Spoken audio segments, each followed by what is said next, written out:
Ramai di kalangan kita sibuk jaga muka, tapi jarang kita nak jaga hati. Padahal jaga hati itu perkara yang utama dalam hidup kita. Salah satu perkara yang perlu kita jaga sangat ialah jaganya hati. Kerana Allah dia tak pandang pada luaran kita. Allah tak pandang pada zahir kita, tapi yang dipandang ialah hati kita.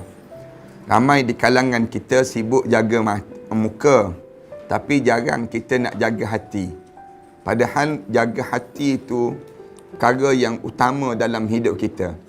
Jaga muka pun, tapi kalau hati kita kotor, tak ada manfaat pun kitanya. Dalam hidup kita ramai sangat orang yang mukanya terjaga, tapi hatinya tak terjaga. Yang ni yang jadi bahaya. Di antara sebab kenapa hati kita ni kotor, kerana kita banyak buat dosa. Ataupun kita membiarkan dia dalam keadaan yang tak ada buat apa-apa pun sama juga. Dalam hidup kita ni, hati kita ni kotor ni sebab dua sebab. Yang pertama, sama ada kita ni dalam keadaan kita berbuat dosa, ataupun kita tak buat apa-apa pun kotor juga.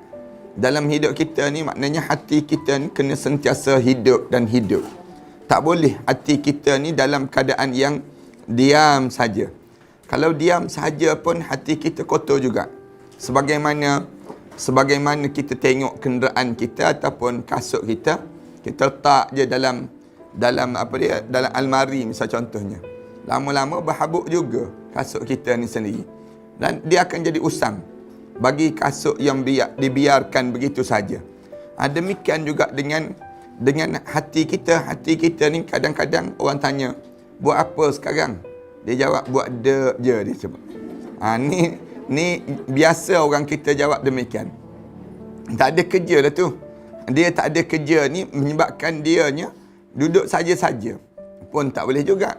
Ataupun kita buat benda-benda yang dilarang oleh Allah, menyebabkan cepat sangat hati kita jadi kotor. Ni yang menyebabkan Islam diajar, hidup ni tolong bersihkan hati.